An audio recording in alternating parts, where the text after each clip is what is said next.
Hey folks, it's Maxi here and welcome to another TEW2020 video. Join us this week for our AEW Lightning broadcast as we continue on the road to Fight for the Fallen. Pretty stacked show, quite a lot to cover. Adds a bit more to the card that we've got for that pay-per-view. And overall it's a show I'm really looking forward to. So without further ado, as always, let's crack on. So this week we're in Fairfield, Connecticut, in front of 11,642 fans. Pre-show time on our dark portion of the show. The Young Bucks team up with Best Friends to defeat Peter Avalon, Gabriel Kidd and the Acclaimed in at 5:46 when Matt Jackson pinned Gabriel Kidd with a moonsault. 69. Nice treat for the fans seeing the Young Bucks in the opener. We also had Chris Statlander pick up a win over Indy Hartwell in 7:34 by submission. That was a 43. We had El Phantasmo defeat Eddie Dennis in 8:04 with the greetings from Camwood Park. That was a 65. We had the tag team of El Generico and Scorpio Sky defeat Axel Dieter Jr. and David Finlay Jr. in 8:10 when Generico pinned David Finlay with the Brainbuster. That was a 70, so a pretty damn respectable rating there. And we had Brian Pillman Jr. pick up the win over Ua Nation in 8:02 with a Tornado DDT. This one mustered a 62 rating. And in the main event we had Anna Jay pick up the win over Mia Yim in 7:32 by pinfall. At 58, both competitors quite level in terms of in-ring performance, but the number one contender to the AEW Women's Championship gets the win. So this week's show, we're greeted with Cody Rhodes, Kenny Omega and the matchmaker for AEW, Mick Foley. And Mick's basically out to interrupt him straight away. He's like, I need to protect our main event for Fight for the Fallen. We all know what a great cause that show is for as we try and raise money. So Mick says he's going to protect Kenny Omega from himself. He says it's going to be a long 60-minute matchup between you two. You can have this week off, go home, get ready, relax. Cody, you've had a lot of time off and matches with Kenny's had to wrestle, so tonight we're going to turn the tide towards you. Tonight you'll be in action and you're going to face Orange Cassidy in our main event. So in 86, Kenny's banned from the arena and Cody will face Orange in the main event of the evening. Our opening contest was a good matchup that saw Rey Mysterio defeat Sammy Guevara in 11:04 by pinfall with a roll-up. A 74 here. We certainly shouldn't be putting older talents over younger talents like this, but as part of the storyline, Rey Mysterio picks up the win. He goes to shake the hand of Sammy Guevara after the matchup, but Sammy's a bit cocky and just doesn't want anything to do with Rey Mysterio. Both segments pretty solid with 74s. Moving on, we had some mixed tag team action. It was a poor matchup that saw the team of Adam Cole and Dr. Britt Baker DMD defeat Gazelle Shaw and Drew Gulak in 8:48 when Britt Baker submitted Gazelle Shaw with the lockjaw. 70, I'm really happy with that one. It shows that Adam Cole is really dragging these performances out and getting the overness of Britt Baker over. 88 from him, a 62 for Gulak, still pretty good. 55 from Britt and 27 for Gazelle Shaw, but she is massively a work in progress. We then have a little segment where we see on the ramp after they pick up the win, Chris Statlander comes out with Orange Cassidy. She talks about how last week she defeated Dr. Britt Baker DMD and her and Orange Cassidy are going to challenge Adam Cole and Britt Baker for the Mixed Tag Team Championships at Fight for the Fallen, and that was a 62 rated segment. We then had them bout that had not terrible wrestling, not much heat, as had Ashley defeat Maki Itoh in 5:07 with the figure 4. This was a 61, both of them didn't click, so it could be even better. I did plan to put another segment in where it was just basically going to be Fallen Idol, Maki Itoh trying to befriend Ashley, but time constraints saw that not happen. But I went for Ashley anyway, she picks up the win in a 61 rated matchup. They then cut a promo, her alongside La Sombra, again just talking about how dominant they are, how eventually she's going to become women's champion, and Andrade just basically berates Jon Moxley, calling him a loser. He's beaten before, he'll beat him again. Just says that Chris Jericho is nothing but, not even last year's news, last decade's news, this is Andrade's decade. And he says he's well aware of who Tommy End is and his history with Tommy End, but he's just going to get in the way of ensuring Andrade becomes the new AEW World Champion. So 84, not too bad with that promo. We then had some tag action, non-title match for the tag champs as they win a decent matchup against the Hybrid 2 in 8:31 when Ortiz pinned Jack Evans.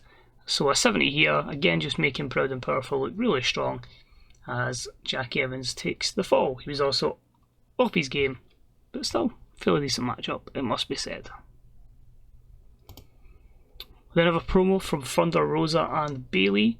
Thunder Rosa basically says she's really intrigued to see what goes down between Statlander and Dr. Britt Baker because she has her eyes on getting a hold of Britt Baker and she may have a surprise for Britt down the line.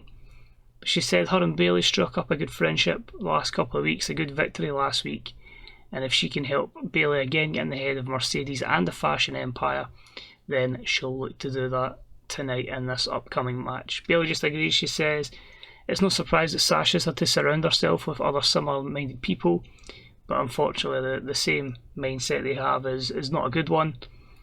But she says she's came here to AEW again to be one of the more talented women on here, to really push towards becoming a champion, and if she feels she can make a name off of Mercedes, who's previous champion, that can propel her into championship contention. She says her and Mercedes can definitely have that takeover moment. So a 50 for the promo, and the match itself, I wouldn't say it's terrible wrestling, a 62 is pretty decent. But Bayley picks up the win alongside Thunder Rosa, defeating Chelsea and Mercedes in 8:19 when Bayley pinned Chelsea Green with a belly to belly. Chelsea was the weak link here, struggling to keep up with everyone else, as evident by the 41 rated performance. But 62 overall as we continue to build up our women's division is showing the good work in progress we're making. We had a good matchup with great heat and good wrestling as Kyle O'Reilly defeats Rey Fenix in singles competition in 14:44 with a fast roll-up. 82, spectacular for these two. This was our Wild Brawl, I believe, match of the night. Yeah, just really looking to propel Kyle O'Reilly, and as you'll see in a second, Roderick Strong over, as after the matchup, Undisputed Honor have a little bit of a stare down, a bit of a just kind of argument, and just, yeah, him and Rey Fenix and Pentagon, they all get at it. I think you know where we're going with this one, but a 79 rated segment regardless.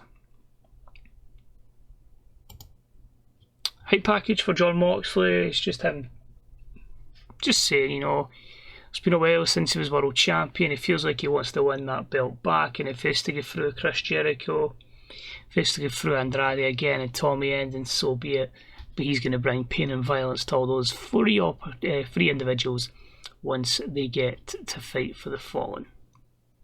You know what a Moxley's promo like, he just rambles and somehow we're all hooked to it, so fair play him. And main event, not fantastic, but superb wrestling match. Cody defeats Orange Cassidy in 20:48 with the beautiful disaster due to interference from Adam Cole. So not the greatest rating in the world, a 79. Orange isn't obviously main event level yet, but we could push him there if we wanted. I find it interesting that superb matchups is 79, yet a poor match can be a 69. With only 10 in between, it's quite weird. But obviously we had Adam Cole get a bit of revenge on Orange Cassidy. A few negatives there for Cody and inconsistency, so I think I'm still at times struggling to kind of identify what is going to be a matchup that kind of gets us to that 90 or 100 market, but maybe I need to look at that as more of a pay-per-view thing. And obviously Kenny's not in the building, Cody's got a new psychology spot, which is good, so he's in the spot with good, or sorry, great heel heat. But basically at the end of the show, Cody Rhodes joins Dr. Britt Baker and Adam Cole in a beatdown of Orange Cassidy. Chris Statlander tried to make a save, but obviously Britt cut her off and beats her down as well. A few segments like this obviously isn't going to get a massive rating. 72 is okay, but it's going to really help the long-term progression of the overness of Chris Statlander and Dr. Britt Baker. I feel like mixed tag action is really good for getting your women superstars to the level, quite frankly, they should be at, so the division can hold itself strong. Overall, 80's still good progression. I think a lot of stuff has moved on towards Fight for the Fallen. We're starting to get a lot of the kind of undercard over, which is good. And as I say, this is me without using any of the elite, apart from Cody. And obviously only using one of the Lucha Bros as well, so I'm happy with it. 24 regions is cool, that'll be the lesser regions. That's obviously more of a focus at this moment in time than America, quite frankly. That's where we need to be targeting. But we'll see what pops up here. Cody Rhodes even invents a new move. And then he's making some enemies. Cody Rhodes, who is of course noted for his great physique, has caused controversy by posting on social media that he thinks people not in shape. Why is it always Kevin Owens? It's always either Kevin Owens or Samoa Joe that gets it. I mean, I don't know why, but Kevin Owens and Samoa Joe are class, but obviously that'll add a wee bit of simmering tension between those two. And it's not even the first time. He's done it to Samoa Joe, he's done it to Bray Wyatt. He's fell out with Kazarian because of the divorce with Brandy. So a lot of things happening with Cody. I don't know why he has a strong dislike of Jack Swagger. It might have been a botch move.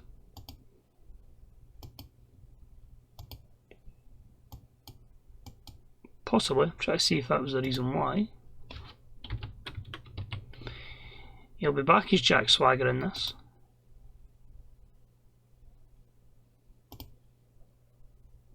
I know that was already in, but I feel like that'd be a bit weird that they'd have signed him if they didn't like him. Well, anyway, Juice Robinson wins the IWGP Intercontinental Championship, defeating Naito. Vast majority enjoyed the show, and Kiera Hogan, who left, is alongside those other releases, of course, Tasha Steelz, Allysin Kay, Maya Watani, just to name a few, all obviously just trimming the roster down, but she's joined Stardom. And we finish up 9K on drug testing. El Phantasmo was obviously a lot of matches out with. He's obviously doing the Japan as well, so he'll be properly fatigued. And Lightning had a 7.14, so getting closer to getting Dynamite off of TNT and onto our network, which will generate us a lot more money, but still making progress. As I say, 22 million, we should, in theory, make about 5 million a month, so if we can build it up pretty quickly, we should be looking at that next step in our network, probably maybe October, November, definitely before the end of the year anyway.